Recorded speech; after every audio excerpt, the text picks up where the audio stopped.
आज हम डिस्कस करते हैं phylum Porifera. Phylum Porifera consist of sponges, यानी कि फाइलम पोरिफेरा के अंदर स्पॉन्जेस को शामिल किया गया है। स्पॉन्जेस जो हैं वो 3 टाइप्स के होते हैं।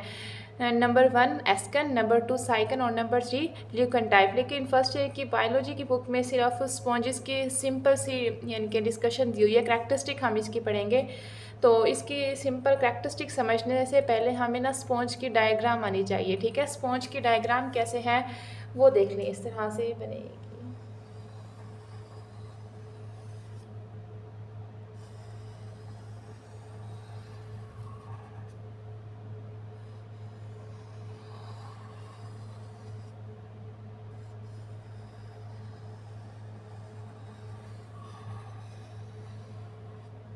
और स्पॉन्ज की बॉडी जो है वो पोर बेरिंग होती है। इसकी बॉडी के ऊपर बहुत ज़्यादा पोर्स होते हैं। ये मैं पोर्स बना रही हूँ, ठीक है।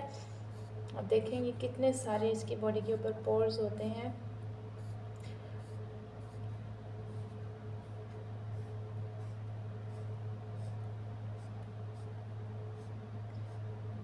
अब देखिए, सबसे पहले हम इसकी बात करते हैं लेयर्स की। ठीक है, इसकी बॉडी के अंदर कितनी लेयर्स होती हैं। ठीक है, स्पॉन्ज की जो बॉडी है वो कंसिस्ट ऑफ 3 लेयर्स, 3 लेयर्स पर मुश्तमिल होती है। सबसे बाहर वाली जो लेयर है उसको कहते हैं पिनाकोडर्म, पिनाकोडर्म। और ये जो दरमियान वाली होती है इसके अंदर अमीबाइड सेल्स होते हैं, इसको कहते हैं मेसोडर्म। और जो बिल्कुल अंदर की तरफ है इसको कहते हैं, इसके अंदर इस तरह के स्ट्रक्चर्स होते हैं, फ्लैजिलेटेड सेल्स होते हैं, इनको कहते हैं फ्लैजिलेटेड सेल्स।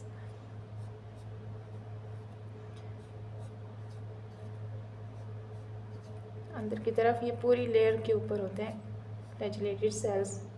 और सबसे अंदर वाली लेयर का नाम क्या है, वो है कॉनोसाइट या कॉनोडर्म। अच्छा, डर्म का मतलब होता है लेयर। हम इसको कॉनोसाइट भी कह सकते हैं और कॉनोडर्म भी कह सकते हैं। इसी तरह पिनाकोडर्म है, इसको पिनाकोडर्म भी कह सकते हैं, पिनाकोसाइट भी। साइट मीन भी लेयर होता है। अब 3 लेयर्स हैं। नंबर 1 पिनाकोडर्म, नंबर 2 मेसोडर्म और नंबर 3 जो बिल्कुल अंदर की तरफ है इसको कहते हैं कॉनोडर्म, कॉनोडर्म या कॉनोसाइट्स। ठीक है, अब देखें ये जो दरमियान वाली लेयर है मेसोडर्म, इसके अंदर अमीबाइड सेल्स होते हैं। क्या होते हैं, इस तरह के अमीबाइड सेल्स होते हैं। और जबकि कॉनोडर्म है इसके अंदर ये बॉडी की अंदर की साइड पे है और इसके अंदर की साइड पे ये जो है ये फ्लैजिलेटेड सेल्स है। कॉनोडर्म कंसिस्ट ऑफ या कंटेन फ्लैजिलेटेड सेल्स, इनके पास फ्लैजिलेटेड सेल्स होते हैं। आप देखिए इसकी पूरी बॉडी के ऊपर पोर्स होते हैं जो जिनको हम कहते हैं डर्मल ओस्टिया। ये जो पोर्स हैं इनको क्या कहते हैं, डर्मल ओस्टिया। ठीक है, और इनकी बॉडी के ऊपर ओस्टिया जो है बहुत ज़्यादा है। देखें 1 2 3 ये काफ़ी सारे होते हैं। ये काउंट करके नहीं बनाने, ये ऐसे ही बनेंगे। ठीक है, पूरी बॉडी पे काफ़ी सारे तादाद में ओस्टिया होते हैं और एक बड़ी ओपनिंग होती है। स्पॉन्ज की पूरी बॉडी के अंदर एक बड़ी ओपनिंग होती है, उसको कहते हैं ओस्क्यूलम। और सबसे बड़ी ओपनिंग जो है वो ये है, जिसको क्या कहते हैं, ओस्क्यूलम। ठीक है, और इसकी स्पॉन्ज की बॉडी के अंदर ये जो सारी स्पेस है, जो खाली जगह है, इसको क्या कहते हैं, इसको कहते हैं स्पॉन्जोसील, स्पॉन्जोसील। ठीक है, अंदर वाली जो कैविटी है उसको क्या कहते हैं, स्पॉन्जोसील। अब देखें इसके अंदर किस तरह से वाटर अंदर जाता है और बाहर आता है। देखिए वाटर जो है, जैसे ये वाटर है, ये स्पॉन्जेस जो हैं ये पानी में पाए जाते हैं। ठीक है, इनका हैबिटेट क्या है, वाटर। तो ये वाटर को कैसे इनटेक करते हैं और रिलीज़ आउट करते हैं। स्पॉन्जेस के अंदर वाटर इंटर होता है थ्रू दी ओस्टिया। ओस्टिया के ज़रिए वाटर जो है बॉडी के अंदर दाखिल होता है। वाटर अंदर दाखिल हो गया, अब ये रिलीज़ आउट कैसे होगा, थ्रू अ लार्ज ओपनिंग। ठीक है, लार्ज ओपनिंग के ज़रिए ये वाटर बाहर आ जाता है। इस ओस्क्यूलम के ज़रिए वाटर बाहर आता है। इसको कहते हैं वाटर करंट, यानी कि वाटर किस तरह से स्पॉन्जेस की बॉडी के अंदर दाखिल होता है और वहाँ से बाहर निकलता है। तो ये थी डायग्राम। अब जिसको ये डायग्राम समझ आ गई, ये नाम याद हो गए, कितनी लेयर्स हैं, 3 लेयर्स हैं। दरमियान वाली लेयर्स जो है उसके अंदर ये अमीबाइड सेल्स होते हैं जो अंदर वाली साइड है, बिल्कुल अंदर वाली जो बॉडी के बिल्कुल अंदर की तरफ है, उसके अंदर क्या होते हैं, फ्लैजिलेटेड सेल्स होते हैं। और इसकी पूरी बॉडी के अंदर ओस्टिया यानी कि पोर्स होते हैं, उन पोर्स को क्या कहते हैं, डर्मल ओस्टिया। और जो एक बड़ी ओपनिंग है जहाँ से वाटर बॉडी से बाहर खारिज होता है, उसको क्या कहते हैं, ओस्क्यूलम कहते हैं। ठीक है, ये इस तरह से इसकी डायग्राम ड्रा करनी है। अब हम इसकी बात करते हैं, करैक्टरिस्टिक पढ़ते हैं। अब देखिए फाइलम पोरीफेरा जो है, phylum Porifera this phylum consist of sponges, यानी कि फाइलम पोरीफेरा मुश्तमिल होता है स्पॉन्जेस पर। स्पॉन्जेस एनिमल्स हैं।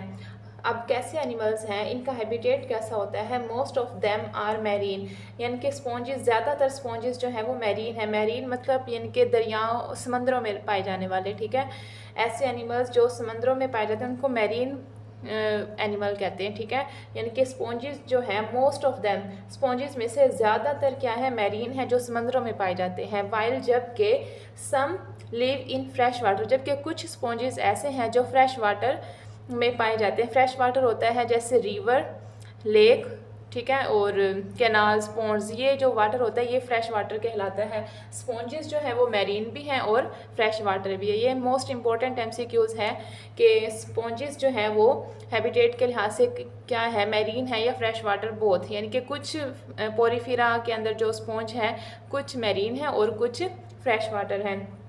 अब देखिए नाम आपकी बुक में कुछ के मेंशन किए हुए हैं। देखिए ल्यूकोसिलिनिया एंड यूप्लेक्टिला, ये दो स्पॉन्जेस जो हैं ये क्या है, आर मैरीन स्पॉन्ज, क्या है, मैरीन स्पॉन्ज, जो कि समंदरों में पाए जाते हैं। ठीक है, ये इंपॉर्टेंट शॉर्ट क्वेश्चन है, राइट द मैरीन स्पॉन्जेस। तो फिर ये दोनों के आप लोग नाम लिखेंगे, 2 नंबर का शॉर्ट क्वेश्चन इस तरह से आ सकता है। और यहाँ से देखें स्पॉन्जिला, एक और स्पॉन्ज का नाम है Spongilla is fresh water sponge. Spongilla क्या है, फ्रेश वाटर है, मैरीन वाटर है, ठीक है, बोथ या नन। तो ये इस तरह से एमसीक्यूज भी आ सकता है। स्पॉन्जिला क्या है, फ्रेश वाटर स्पॉन्ज है। इसी तरह अब हम करैक्टरिस्टिक की बात करते हैं स्पॉन्जेस की। जो करैक्टरिस्टिक हैं, देखिए sponges do not have cellular और टिश्यू और ऑर्गेनाइजेशन, टिश्यू आएगा, यानी कि सेल्स पर मुश्तमिल होते हैं लेकिन इनके अंदर टिश्यू ऑर्गेनाइजेशन नहीं होती, यानी कि टिश्यू आपस में मिलकर कोई ऑर्गन नहीं बनाते। ठीक है, यानी कि इनके अंदर सिर्फ सेलुलर ऑर्गेनाइजेशन होती है। सेल से आगे जो ऑर्गेनाइजेशन है, tissue level, organ level, organ system level, वो नहीं होती। और इनकी अगर सिमेट्री की बात करें, दे हैव एसिमेट्रिकल, यानी कि स्पॉन्जेस जो है वो ज़्यादातर क्या है, एसिमेट्रिकल। एसिमेट्रिकल का मतलब ये है कि हमारे पास कोई एनिमल है और हम उसको दरमियान से ऐसे कट करें तो वो इक्वल हाफ्स में ना हो, यानी कि दोनों पार्ट्स इक्वल होने चाहिए ना। ठीक है, सेंटर से हम उसको कट करेंगे, इक्वल ना हो, यानी कि ये राइट वाला पार्ट लेफ्ट वाले पार्ट से मैच ना हो, तो इस तरह की सिमेट्री को कहते हैं एसिमेट्रिकल। ठीक है, but some have radial symmetry, लेकिन कुछ स्पॉन्जेस के अंदर क्या है, रेडियल सिमेट्री है, उसके अंदर राइट, इस तरह अगर सेंटर से हम कट करें तो वो राइट वाला लेफ्ट से बिल्कुल मैच करता है। ठीक है, इस तरह की सिमेट्री को कहते हैं रेडियल सिमेट्री। आप देखिए आगे हैं, दे do not have nervous system, इनके अंदर कोई नर्वस सिस्टम नहीं होता। ब्रेन या स्पाइनल कार्ड जो है इनके अंदर नहीं पाया जाता स्पॉन्जेस के अंदर। ये भी मोस्ट इंपॉर्टेंट एमसीक्यूज है, शॉर्ट क्वेश्चन भी पूछ सकते हैं। Right any 3 characteristic of sponges, इस तरह से आप ये हेडिंग बनाकर लिखेंगे। ठीक है, they do not have nervous system. उसके बाद there are numerous pores in body wall, जैसे मैंने डायग्राम में आप लोगों को बताया था, इनकी बॉडी वाल के ऊपर, इनकी जो बॉडी वाल है उसके ऊपर क्या होते हैं, बहुत ज़्यादा तादाद में पोर्स होते हैं, सुराख होते हैं, न्यूमरस पोर्स। और उन पोर्स को क्या कहते हैं, ओस्टिया कहते हैं। ठीक है, क्या कहते हैं, ओस्टिया। अब देखें थ्रो ओस्टिया, ओस्टिया का काम क्या है, ओस्टिया के ज़रिए वाटर इंटर्स, पानी दाखिल होता है किस में, इन बॉडी, बॉडी के अंदर पानी दाखिल होता है किसके ज़रिए, थ्रो ओस्टिया। ये एमसीक्यूज भी आ सकता है। उसके बाद है द लार्ज पोर, एक बड़ा सुराख, थ्रो विच, जिसमें से water leaves the body, water जो है बॉडी से बाहर जाता है, इस कॉल्ड ओस्क्यूलम। यानी कि ये मोस्ट इंपॉर्टेंट यहाँ से एमसीक्यूज भी बनते हैं कि वो कौन, वाटर जो है स्पॉन्जेस की बॉडी के अंदर दाखिल किसके ज़रिए होते हैं, तो उसका आएगा ओस्टिया। और किस पोर, किसके ज़रिए वाटर जो है बॉडी से रिलीज आउट होता है, वो है ओस्क्यूलम। ठीक है, ओस्क्यूलम जो है एक लार्ज सिंगल ओपनिंग होती है, जबकि ओस्टिया जो है ये न्यूमरस होते हैं, बहुत ज़्यादा तादाद में होते हैं। अगर हम इसकी लेयर्स की बात करें स्पॉन्जेस की, जैसे डायग्राम में मैंने आपको बताया, स्पॉन्जेस कंसिस्ट ऑफ 3 लेयर्स। ठीक है, द आउटर लेयर, जो सबसे बैरूनी लेयर है ऑफ बॉडी जिस्म की, is made of thin flat sales, वो बनी हुई होती है थिन फ्लैट सेल्स, पतले चिपटे सेल्स पर, और उनको क्या कहते हैं, पिनाकोसाइट्स। अब मैंने डायग्राम में बताया था पिनाकोडर्म, पिनाकोडर्म भी कह सकते हैं उसको और पिनाकोसाइट्स भी, ठीक है। द सेकेंड लेयर, जो दूसरी लेयर है, इज़ जेली लाइक, वो जेली लाइक होती है, and is called mesophyll, it contains amoeboid cells. अब यहाँ से मोस्ट इंपॉर्टेंट एमसीक्यूज है, which layer contains amoeboid cells, नीचे ऑप्शन होंगे पिनाकोसाइट, मेसोफाइट या कॉनोफाइट। तो करेक्ट ऑप्शन क्या होगा, मेसोफाइट। मेसोफाइट के अंदर क्या होते हैं, एमीबाइड सेल्स पाए जाते हैं, ठीक है। यहाँ तक इसकी कैरेक्टरिस्टिक हो गई है। अब देखिए थर्ड लेयर, ठीक है।